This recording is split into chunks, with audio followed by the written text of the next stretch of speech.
네, 세금과 공과금 명세서 관련되는 부분 정리하겠습니다. 교재는 375페이지가 되겠습니다. 자, 세금과 공과금은 원칙적으로 법인의 순자산을 감소시킨 부분이기 때문에 송금으로 인정이 되는 부분입니다.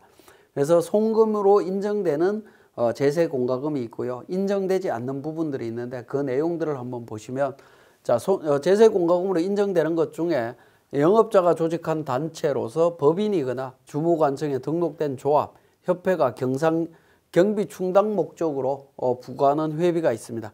요 특별회비에 해당이 되는 부분인데 특별회비도 포함이 되는데요. 이 부분에 대해서 제세공과금으로 송금 인정이 됩니다.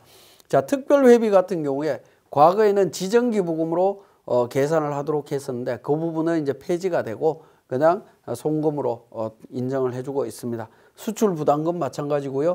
대기오염 물질 배출량에 따라 부과되는 기본 배출 부담금이 있습니다. 이 부분은 송금 인정이 되지만 초과 배출 부담금에 대해서는 송금 불산입된다라는 거, 이것도 기억하실 필요가 있겠습니다.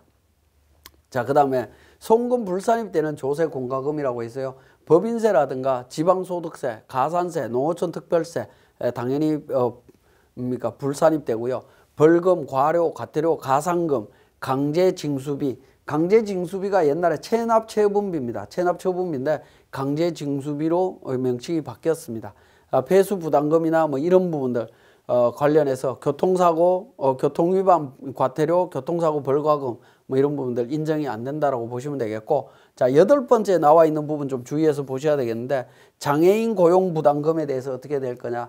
회사 규모가 일정 규모 초과하게 되면 장애인을 고용하도록 되어 있습니다. 장애인을 고용을 해야 되는데 장애인을 고용 못했을 때 법에서 부담금을 납부하도록 되어 있습니다. 그 부담금에 대해서 과거에는 송금으로 인정이 되고 있었습니다만 지금은 송금 인정되지 않습니다. 2018년 2월 21일부터 송금으로 인정되지 않는 부분이기 때문에 여러분들도 기억을 하셔야 되겠습니다. 그 내용이 우리 교재 376페이지에 나오고 있습니다. 자, 그 다음에 송금으로 인정되는 벌금과 과태료.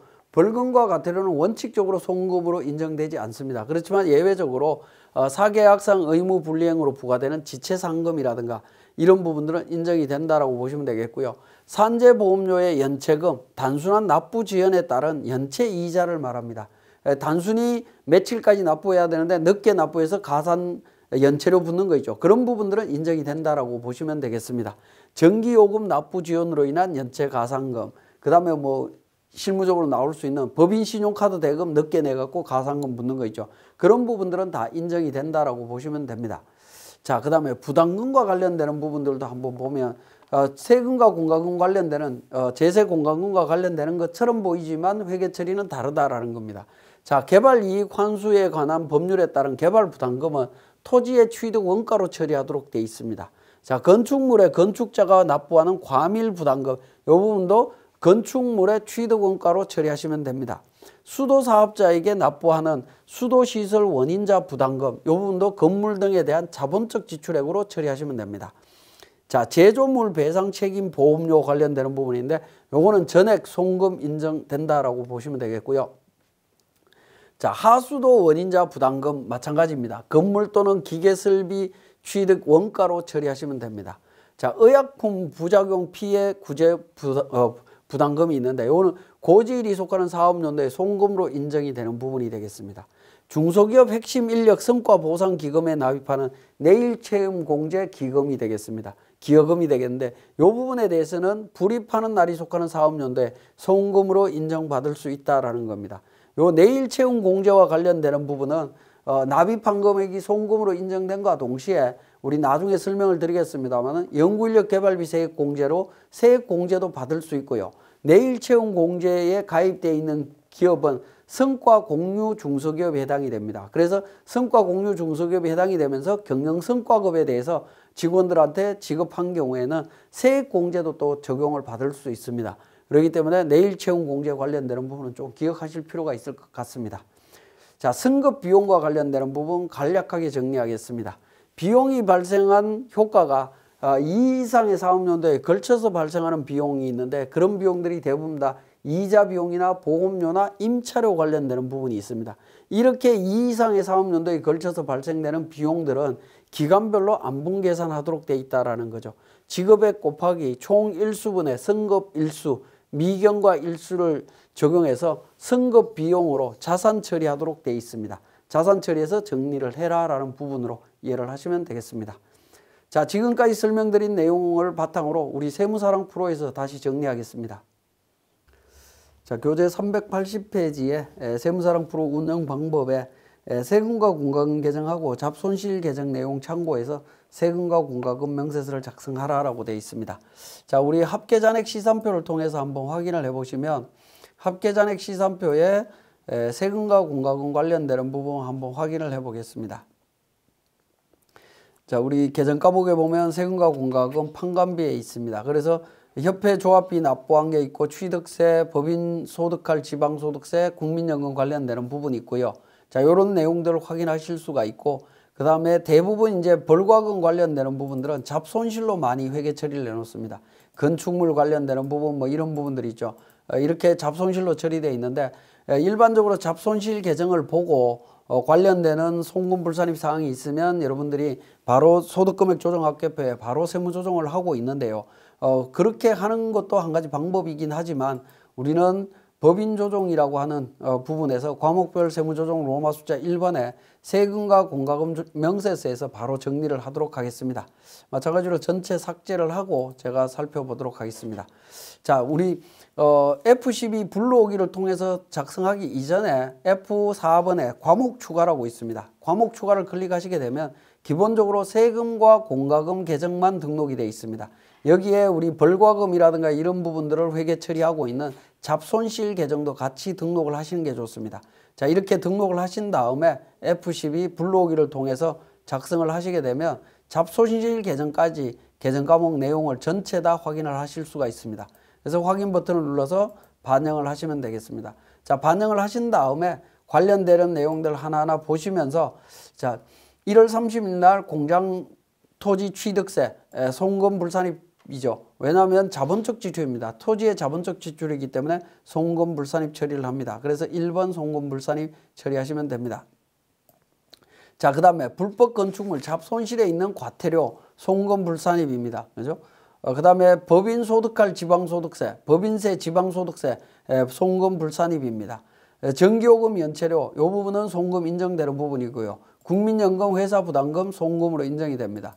교통위반 벌과금 송금불산입 사항이죠. 관세법 위반에 따른 벌과금 마찬가지로 송금불산입이 되겠습니다.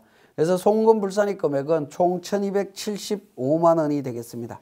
1275만 원 내용 정리를 하신 다음에 F3번 조정 등록을 통해서 정리를 하시면 되겠습니다. 조정 등록을 통해 갖고 1270만 원에 대해서 세부적으로 토지 취득세 관련되는 건 유보 사항이기 때문에 유보 처리를 하고요. 630만 원에 대해서 유보 처리를 하고 나머지 벌과금에 대해서는 한꺼번에 645만 원을 기타 사회이출로 처리를 하셔도 되겠습니다. 우리 교재에서는 법인세 비용까지도 포함을 하고 있는데 법인세 비용도 우리 세금과 공과금 명세서에서 작성을 하셔도 되지만 우리 법인세 비용은 다시 한번 말씀드리면 법인조정 쪽에 보시면 표준손익계산서가 있습니다. 표준손익계산서에서 F3번 조정 등록을 통해서 법인세 비용을 세무조정을 했기 때문에 세금과 공과금 조정에서는 더 이상 관리를 안 하셔도 큰 문제는 없을 걸로 보여집니다. 자, 그 다음에 우리 교재 383페이지에 승급 비용 명세서 관련되는 부분 설명을 드리도록 하겠습니다.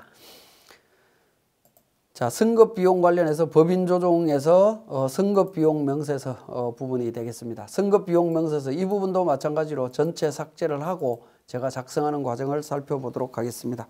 383페이지에 자료에 보시면 7월 1일 날 승급 보험료 1,500만 원 계산이 되어 있고요. 11월 1일 날 보험료라고 해서 600만 원 계산이 되어 있습니다. 자, 이 부분은 이제 기간 계산하지 않고 전액 다 처리가 되어 있는 부분으로 이해를 하시면 되겠는데 보험료 관련되는 결산분계, 승급비용 관련되는 결산분계를 했었어야 되는데 결산분계 안 되어 있습니다. 자, 이런 경우에는 F12 불러오기를 통해서 작성을 하시면 되는데 기본적으로 F4번에 계정구분 등록이라고 있습니다. 이거부터 먼저 계정구분 등록을 한번 보시면 미경과 이자는 한편 산입, 승급보험료 양편 산입, 임차료 한편 산입입니다. 보험료는 시작일과 종료일을 포함해서 계산을 한다라는 의미고요. 미경과 이자나 승급 이자는 한쪽만 넣습니다. 시작일에 이자가 계산되면 마지막 날은 빠진다라는 의미로 이해를 하시면 되겠습니다. 이거는 이미 등록되어 있는 상태이기 때문에 우리 프로그램에서 기본적으로 등록되어 있는 내용이니까 수정하실 내용은 없습니다. 그대로 사용하시면 되겠고요. 자, F12 불러오기를 통해서 작성하시는데 불러오기에 등록해야 되는 부분들입니다. 계정 과목, 계정 구분 등록, 기간 계산 원칙, 금액 반영 관련되는 부분인데요. 자, 이 부분은 우리 보험료 관련되는 부분은 821번 보험료로 불러오시면 됩니다. 자, 우리 11월 달에 보험료 납부한 거 보험료로 회계 처리되어 있죠. 그래서 보험료 계정을 사용을 했고요. 그 다음에 7월 1일 날 한 부분은 선급 비용으로 계정 과목이 회계 처리되어 있습니다. 그래서 계정 과목은 선급 비용으로 이렇게 등록을 했습니다. 그리고 계정 구분은 이게 보험료냐 아니면 이자 비용이냐 임차료냐 관련되는 부분이 되겠습니다. 코드는 F2번을 통해서 확인을 하시면 됩니다. F2번을 통해서 확인하시게 되면 보험료죠. 보험료는 양편 산입으로 해서 선택을 하실 수 있습니다. 둘 다 보험료니까요. 그 다음에 이제 금액 반영과 관련해서는 지급액에 반영할 거냐 선급 비용에 반영할 거냐 하는 건데 계정 과목이 자산일 때는 선급 비용에다가 비용 계정일 때는 지급액으로 이렇게 표시를 하시면 되겠습니다. 자, 이렇게 표시하신 다음에 확인 버튼을 눌러서 새로 불러오시면 됩니다. 새로 불러오시게 되면 우리 관련되는 비용 계정들이 전부 다 나오는데요. 그 중에 필요 없는 계정은 삭제를 하시면 됩니다. 우리는 그러니까 1,500만 원하고 600만 원만 있으면 되는 거죠.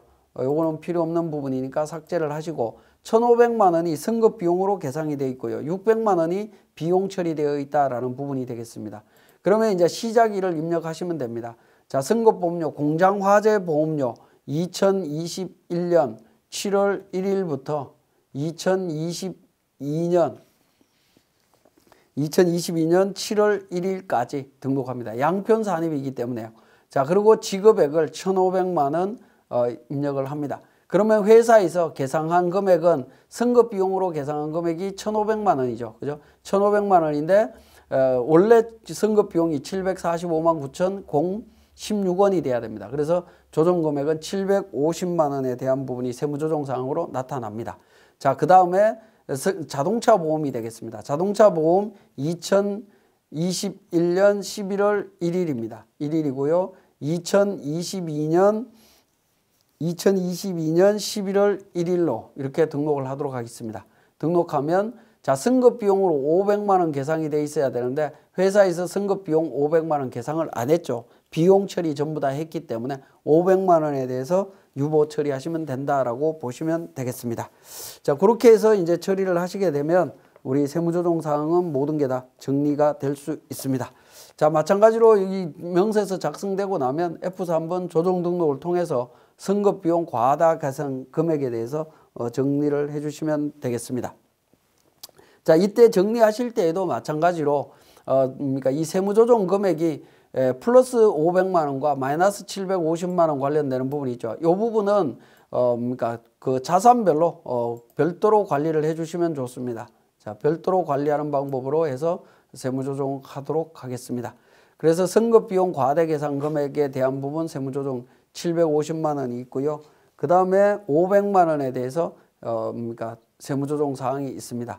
보험료 과대 계산 금액이죠. 이건 구분해서 회계 처리하시면 될 것 같습니다. 그 부분은 우리 교재를 참고하시면 되겠고, 우리 선급 비용 명세서 만드실 때 우리 교재 384페이지에 있는 내용이 있죠. F 동그라미 2번에 있는 내용, 이 부분에 대한 내용을 잘 이해를 하신 다음에 처리를 하시면 큰 문제 없을 것 같습니다. 자, 이번 시간 교육 여기서 마치겠습니다.